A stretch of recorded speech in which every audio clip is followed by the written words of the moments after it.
What's up, everybody, and welcome to the Apartment 113 podcast, where we talk with cool folks in the cannabis and psychedelics industry to learn about their projects and celebrate their successes.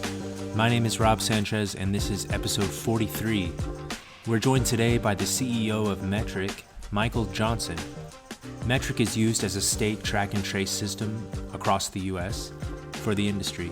They track cultivation from mothers to clones, out through harvest, on into manufacturing, through the supply chain, before finally tracking that sale out to customers. Metrc is a pivotal piece of the cannabis industry as we know it today.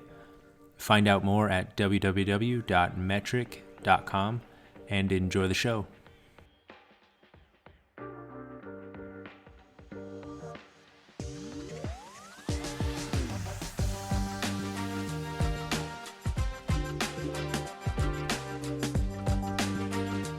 Michael, welcome to the show, man. It's good to have you on. Likewise, appreciate the opportunity to join. Yeah, definitely happy to bring you on and dig into some fun stuff in the space today, man.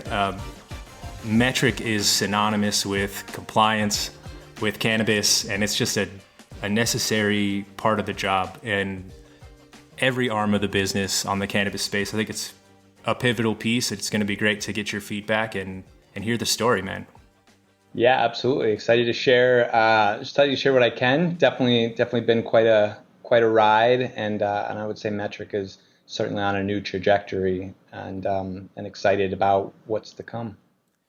Yes, yeah. On the new trajectory side, I listened to your speech at Benzinga Chicago recently, and I enjoyed kind of what I heard there for sure, with a focus on customers and maybe acknowledging where that customer base lies and things like that. I think plenty to get in on the Metrc side. At first, if we try to rewind the clock, how about your story? I know that you were appointed CEO in 2022, but you were in a CFO role at Metrc before that.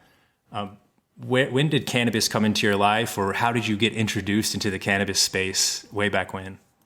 Yeah, I'd say professionally, Metrc was it. I spent most of my career kind of on the finance side of software companies and really investing time into really figuring out how they tick. And ultimately, no matter what you do, whether it's marketing or product, or if you're somebody writing code, it all comes back at the end of the day to the dollars and cents. And so I had a really, really great opportunity to be able to see how businesses, some really successful businesses, some businesses that maybe weren't as successful, how they were able to function, how they were able to make strong pivots, how they were able to be flexible in a moving space. And really nothing has been more moving or required more flexibility than my time in cannabis.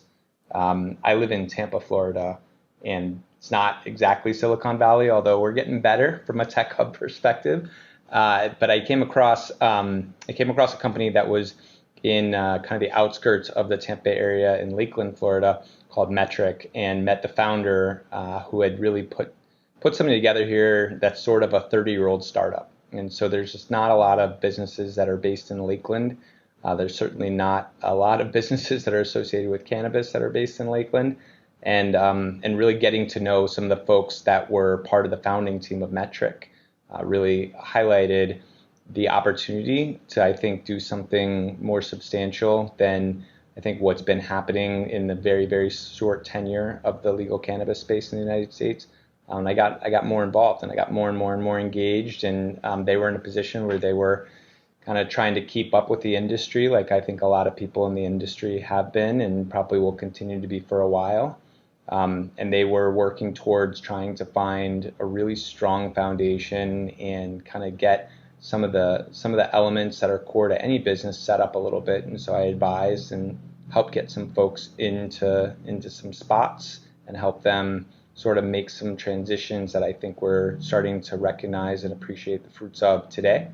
As I got deeper into Metrc, I decided to join full-time as the president and CFO, again, really with the primary focus of trying to help build some of the infrastructure within Metrc. And as we got deeper and deeper, the mission became very clear. And that mission to shift away from being just this sole provider and subcontractor to the government to being proactive and re-engaging and redefining the definition of the word customer really became the calling. And so we transitioned more. I was fortunate from the founders, most notably our operational founder, Jeff Wells, to push into this role because it's a different vision than had been here in the past, and certainly something that I think was a long time overdue if you're somebody in the industry, certainly.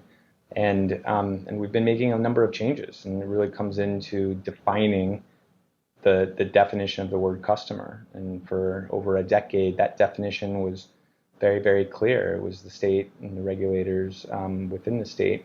And now we've defined that as something further to third-party integrators, to licensees, to folks that are in other portions of the government, whether you're a regulator or somebody on the outset.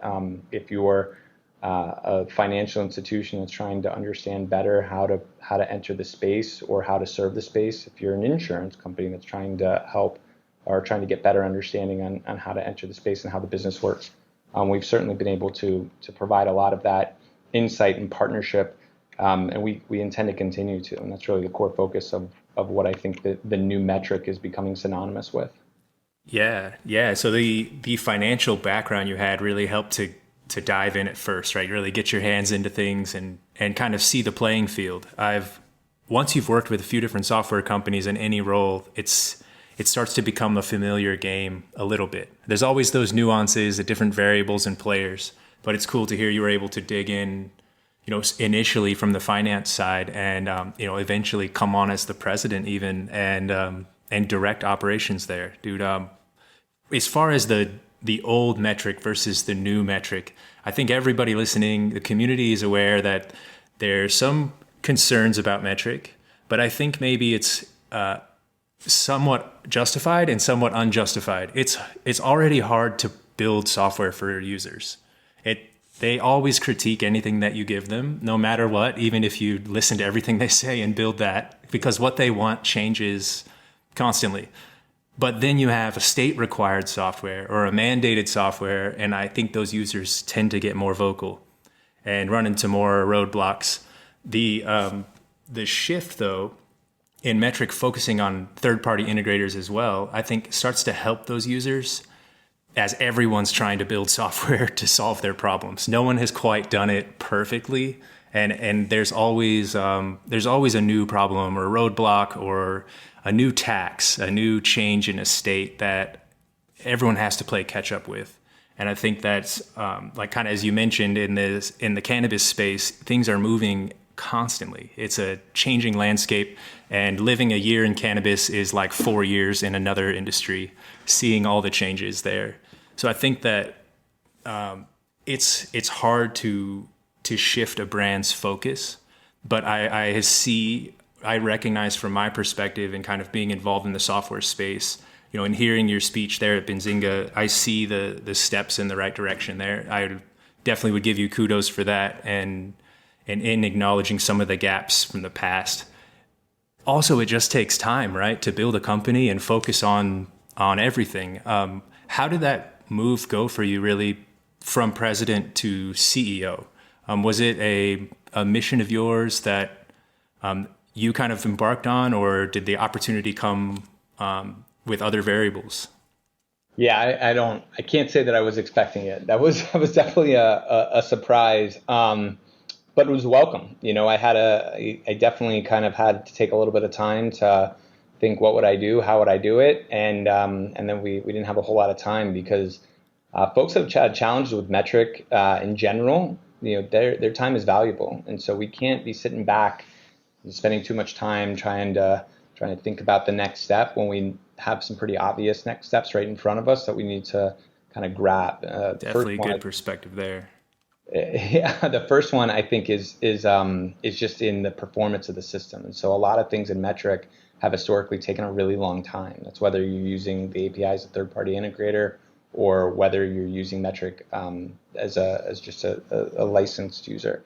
And so we have this spinning wheel, which I think has become affectionately referred to as the spinning wheel of death, and we get it. I've been very frustrated by it. I take support calls, try and take them every week. This week's a holiday, but I try and take them every Friday, so it's on my calendar at 3 o'clock. I bet you that's a trip, a little bit stepping into the trenches and hearing like right from the customer, right? But valuable for sure. But these are people trying to get their businesses, some cases off the ground, other cases trying to keep their businesses afloat. There's something that happened that's weird or different, or maybe they're just new to it and, they just don't know what to do. We get a lot of questions, frankly, that have to do with regulation. That's the vast majority of my questions. Well, why is this like this? What is the rule? And if you think about it, most government agencies in any area, it's not like they have a help desk. You can't just call them and say like, well, can you explain all these rules to me? I mean, you can't call the DMV and ask like, well, why, like, what exactly is the rule on the left? Like, is that, how many car lengths do I need to stay behind the car in front of me? I mean, we know these things exist. Most of us probably learned it in driver's ed, but that was the last time. And so you don't get back into it. And for a lot of folks, Metrc is their only liaison to kind of what the actual regulations are. Right. And so as a result, folks get frustrated and they say, well, why Metrc let me do this? It must be allowed. Well, that's on purpose, not how it is, right? Metrc is not supposed to force you to be compliant. It's a tool that allows you to be compliant. Exactly. Right? That was always my go-to selling point as well in the software space. Like, we are not a compliance application, but you can be compliant through proper use of the application.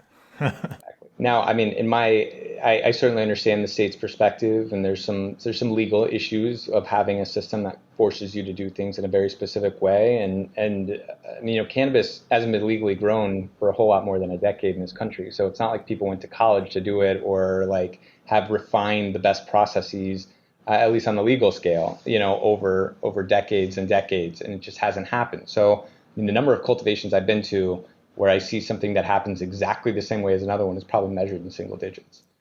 Folks do things differently. There's definitely, not to say there's not commonality, but everyone has their special sauce, their kind of artisanal way, or their unique order that they swear by. I think exactly some of it is actual process change. Sometimes it's more in the narrative. Right. And so if the system's too restrictive, that's a problem. Now, on the flip side, there's no way that you could possibly harvest negative plants. So should we restrict that? And these are the conversations we have with some of the states. And does this make sense? Is this what you want? Is this not what you want? A lot of times we find out that a decision was made in terms of configuration of Metrc, years ago, with people that are no longer there. And so it's kind of dealing with the technical debt or like a software debt that amasses over time, right? Dealing with these different stakeholders. And I imagine a state entity is not the ideal stakeholder for one building software either. There are many good things there, but it's also dealing with the state. It's not just the state, for the most part, our state counterparts are wonderful people, but it's not them necessarily in terms of making a single decision, because most states have a number of different agencies that are kind of like OMA in Oklahoma, or right. so on and so forth. Yeah, OMA's going to have one part of it, and they're going to have the majority of it. But there's a number of other things. I mean, you get your local law enforcement's going to have some thoughts. And in OMA, there's actually a situation right now where you actually have to be licensed through a whole different agency in Oklahoma just to be able to be licensed by OMA. And so you've got a number of these different things where there could be multiple agencies that are engaged, and they have very specific things that they need to see that sometimes are in conflict with what another part needs to see. And so you help find the best solution. Again, they're people too. They're not as much as I'm sure, some folks in the space, have some thoughts about their experiences with regulators. They're just people. I don't think anybody wakes up trying to mess up anybody's day. Yeah, sometimes there is this kind of prevailing thought that the regulators and that Metrc is out to get the cannabis industry. And I think it's definitely something I'm trying to diffuse with the show. I mean, with you coming on and talking about the focus too, I think it's something that it's kind of unjustified. It's almost been unfairly placed on Metrc's shoulders that the whole cannabis industry has been working out its track and trace in general for the last half decade. And, it's easy to point the fingers, I think. And there's the saying, right, where when you point a finger, like all the other fingers are pointing back at you. I think everyone is to blame, right? And it's a huge problem to solve, but a noble one, right? The whole point is continuous improvement and trying to like get that feedback and make it better over time. Absolutely. And I mean, the industry's growing. I'm the first one to say that there's a number of things that I think Metrc could have done differently over time. And for folks that have had challenges, like I'm genuinely sorry for that. But I also can't go back in time and fix those. What I can do is we can be super committed and also demonstrate that commitment with real results into improvements in the platform, into reworking the platform such that it's more intuitive. Remember, it was built for the benefit of the regulators, not with the licensees' workflows in mind all of the time. And so as we kind of shift some of those workflows and we shift the UX a bit, we're definitely trying to support that. We're also trying to support our relationship with third-party integrators because while Metrc is not a traditional ERP, a lot of people use Metrc as their core ERP and augment it with pen and paper or Google Sheets and Excel. Sometimes it makes me a little uncomfortable as an accounting person. Kind of on the edge there.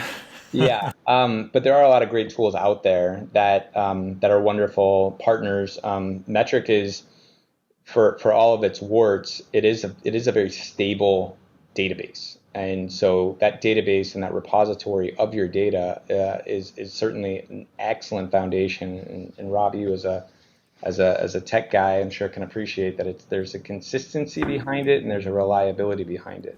Oh yeah, 100%. I think like a SQL database or like any well-maintained database, as long as you know the gaps to step over, that data is at your fingertips and the API is there to help you from an integrator perspective.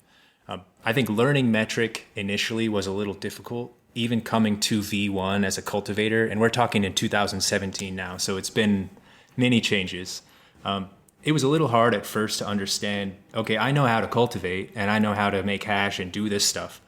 What is a plant batch? What is a production batch for a package versus a non-production batch? Some of those questions were like asking the DMV, when you say I have to put on the blinker 2 car lengths, are you talking about a Prius car or, a limo? There's some of those questions that even the regulators writing probably didn't read into it to the level that the operators and people trying to follow those regulations are.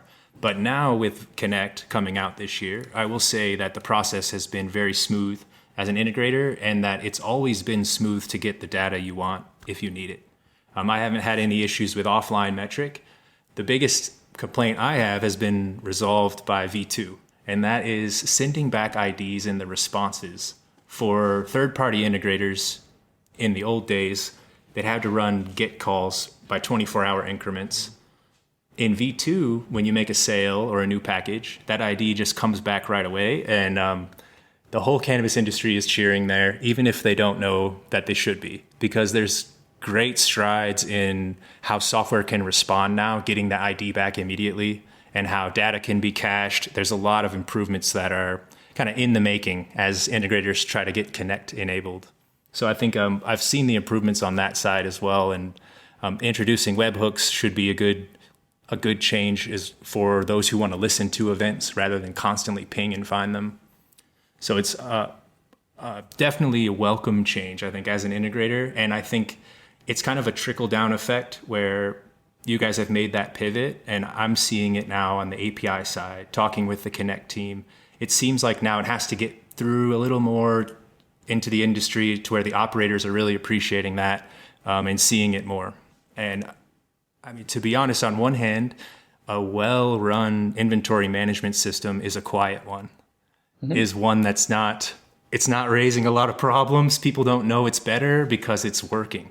And it's doing the job. So I think it's maybe even something that people won't be welcome to or be willing to give praise for. But I think that the improvements just from what I've seen are hand over fist there. And the process to get integrated as well. I filled out a ton of those evaluation worksheets for the same integrator that may or may not have been a complete waste of time because they were exactly the same. So the new process is saved me a ton of time as well as my clients on that front. That's great to hear. I mean, it's got to be interesting to see that as a product, man. when it comes to that shift and giving your speech in Benzinga, kind of changing with Connect, is that a full company initiative, or is it being driven more from your product team? Or I guess, could you explain more how you go about shifting a corporate structure or making changes to a brand like that? Yeah, it has to be everybody, or it's not going to work. You can't just shift one part of the organization. So we are a customer experience business. People ask, well, what is Metrc? Metrc's a customer experience business that specializes in regulatory compliance technology. We're a customer experience business, and we say it over and over and over again. And that's just not how it was. That's not how a lot of software companies work. It's kind of coming with everyone has to learn, every industry. Mm-hmm. Yeah, and it's a weird thing because you're like, wait, really? Because it's not like it's just software, but it is. It needs to be a customer experience business. It needs to be it needs to have a customer experience. Like to your point, quiet is actually better. Like nobody's hanging out at the DMV on Saturday afternoon, and that's okay for me, right? I don't need you to necessarily think this is the only software tool I want to use for the rest of my life, but I certainly don't want anybody to have to have a bad day as a result of what we're doing. And so it should be reliable. We like that. Probably the only company I can think of that would like to like find a way to market in a way that our name is used less. That just means it's working. And so it's got to be a whole company-wide thing. We certainly brought in a number of different leaders, new product leaders that share the vision, new technology leaders that share the vision. But even some of the legacy guys that stuck around, because a lot didn't. A lot are like, no, this isn't like we had a good thing going, and so it definitely takes a little bit of a practice to be able to try and go over the vision over and over and over again with some folks. But I mean, some of the folks that stuck around have been here for a long time. They get it. They understand it. They've done amazing things. We also brought in and created a new function for customer experience. And so a lot of folks had a bad experience when they're trying to reach out to support. Maybe they didn't hear something back even on the call. Maybe the phone just rang and rang and rang. Maybe they never heard anything back. That's just not really acceptable. So we implemented all new systems, including a phone system. We implemented a new help desk internal tool, and then we also implemented a tool that facilitates our ability to do like kind of this constant closed loop feedback. There's surveys, there's other things to it in terms of what people's experiences are. We just started that all in September, so we launched that suite of tools on August 14th as part of our new customer experience function. And it's awesome. It's because we care. We also have tripled the number of folks that we have in the different states. So we have folks on site, and they used to be called program managers, and these programs that's typically state vernacular in terms of like this is our cannabis program, and so we had folks that help manage that program, at least from our perspective with them. We shift not only what they're called but also what they do. So now they're customer success managers. They're boots on the ground, so that if somebody's having a bad time in Oregon, we've got folks that are in Oregon, like, hey, like I need help. This doesn't make sense. I'm struggling. Please come help. Like we got people in Oregon, they can be there. I mean, Oregon's a pretty big state, so it might not be the easiest. But they at least are familiar with the Oregon regs and compliance steps there. Mm-hmm. That's beautiful. And they can help. So, I mean, Metrc has definitely gained a reputation of being a bit of a black box, and the easiest thing I can do, even easier than some of the software tweaks, is being open, communicative, and easy to find. And we've definitely made that shift. Folks buy into it. We did some events that we called user exchanges this year, where we had in four of our states. We had events that ended up being attended by 75 to 100 licensees. It was half day. I think it was mostly in like a hotel. It's the only place you find these sort of ballrooms or large enough conference space for that number of folks. Shared them a little bit about what the new Metrc will be. Broke them out into different types of licensees. So retailers are in one spot. They're able to get questions answered. They're able to meet folks from Metrc. They're able to meet other folks in the business and grow together. We also invited some integrators that have been really helpful, because again, it's about the customer experience. You're going to have the best experience generally in finding the best tools to support you. And I'm under no illusions that Metrc will be the only tool for most folks. Yes, that's some solid product management theory going on right there under the surface, man. Shout out to David over there. Yeah. Yeah, dude, that's awesome. Splitting up the personas, getting the customer feedback, and really treating your product as a job to be done. There's this theory of jobs to be done that, like, really you build something, even in software, for your customer to accomplish a job. They're hiring you for that job, and kind of understanding why different personas want the same job completed, or what the nuances are in there, is like the people game inside product management that's eternally changing. It's definitely fun there, and it seems like you guys have a good process worked out to get that feedback formulated and kind of put it in the funnel and distill out changes, right? And much easier said than done to have a modern software product management approach there. That's great.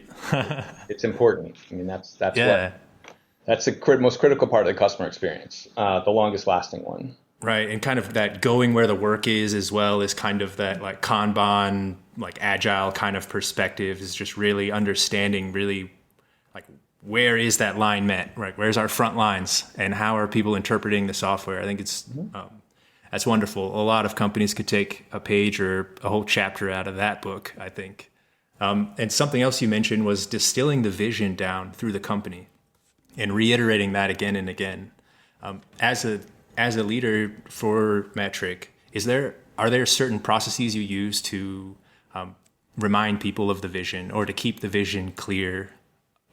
It could be, I guess, as simple as just restating the vision or keeping it visible. I didn't know if you had any tips or tricks for that. Yeah, so I do a lot. I think that's my core responsibility of anything else. Above all else is being kind of the shepherd of the vision. And so our founder and former CEO, Jeff Wells, is actually our chief vision officer. And so he's super engaged, even though he's been doing it for a long time, trying to really emphasize the vision. And so we lead just about every meeting with a reminder of what we're doing, in terms of focus on the customer. We implemented new values about 2 years ago. Those 5 values really pull together all elements of what we're doing for each other, and ultimately to get to that mission. And then values, a lot of times people will implement values and they kind of get thrown away because they don't necessarily fit, or they're just like, well, we have to have them. Because there's sometimes some gaps in terms of how you truly kind of act on those values. And so we have 13 separate leadership principles that are a little bit more specific. Interesting. In terms of like, I need a little bit more direction. Like, I have this situation, what am I doing? So we get deeper in that. And then further, as myself as kind of the bullhorn, we have things that a lot of people have, like, quarterly town halls. We also do periodic surveys. So we'll do semi-annual surveys that are a little bit bigger for employees. And then we'll do pulse surveys kind of in the in-between period. And then the way the tool that we use works is that it's totally anonymous, but moreover, all of the comments are able to be responded to. So to give you an example, like in June, our last semi-annual survey, which is mid-year, there was 580 comments. And so I could respond to each and every one of those. I responded to 562 of the 580. And so, sorry to you 8 people that didn't make it. No. Well, we had other people. There was a question that was very specific to something that was happening in HR, and I couldn't really answer that. And so it was in their court. Yeah. They got to that. No, I do quarterly AMAs. That is awesome, though. I do. So it's like we just had a quarterly AMA on Friday. And so, like, whatever questions anybody wants. And then I meet with every employee that wants to meet with me twice a year at least in what we call small group sessions. So there's a handful of metricians, as we call our employees, a handful of metricians, and I, noon Eastern, for an hour. It's kind of a lunch thing together, especially because we're mostly remote, so that's helpful for folks that are not just always good to connect, kind of have that office experience, but remotely. Nice, dude. It sounds like. Yeah, we're deep into it, and we're going to keep being deep into it. And that's just what I do, but that gets even deeper when you talk to other folks on the leadership team, down your chain. Yeah. That's awesome, man. No, definitely a hard task to keep the vision on point and to distill that vision down through a hierarchy, making sure new employees, old employees, right? It's always a battle on that front.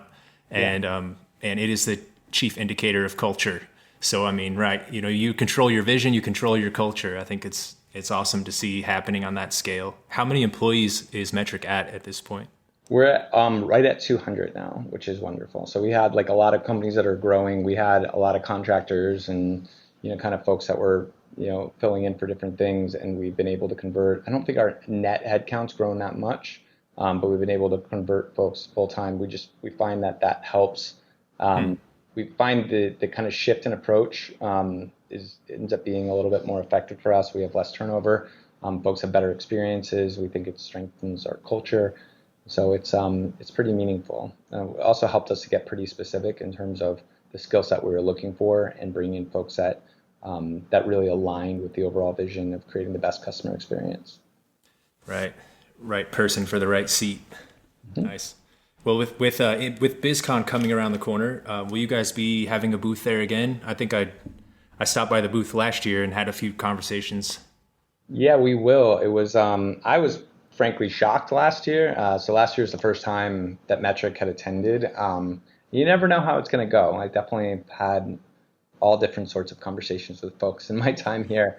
But for the most part, it was really positive. It was there was a lot of people that had questions or ideas or comments or what have you. So we have a similar structure.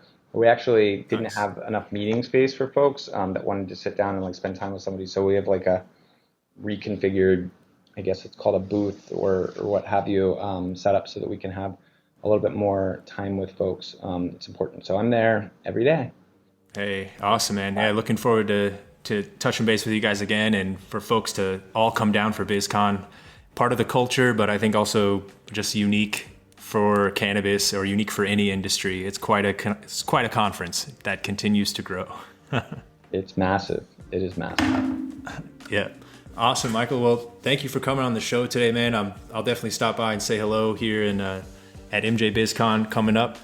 In the meantime, where can our listeners either connect with you or learn more about Metrc? Yeah, feel free to connect with me directly. I'm not like super big in social, but I'm certainly on LinkedIn. Metrc also available. Metrc.com. You can reach me. Feel free to email me at any point. michael.johnson@metrc.com. I'm not hard to find. Happy to connect with anybody, and anything you got, any challenges, any ideas, anything we can do to create a better experience for you, please do not hesitate to reach out. Hey, excellent, man. Thank you again for the conversation, and thanks for keeping us compliant in so many states. Likewise, appreciate the time. Yep, see you.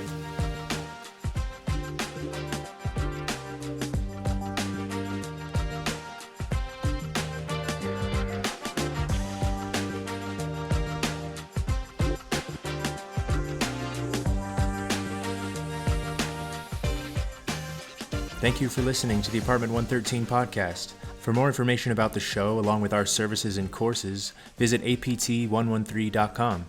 We offer cannabis software product management, cannabis education courses, and freelance writing. With over a decade of experience in the cannabis industry, Apartment 113 is here to help.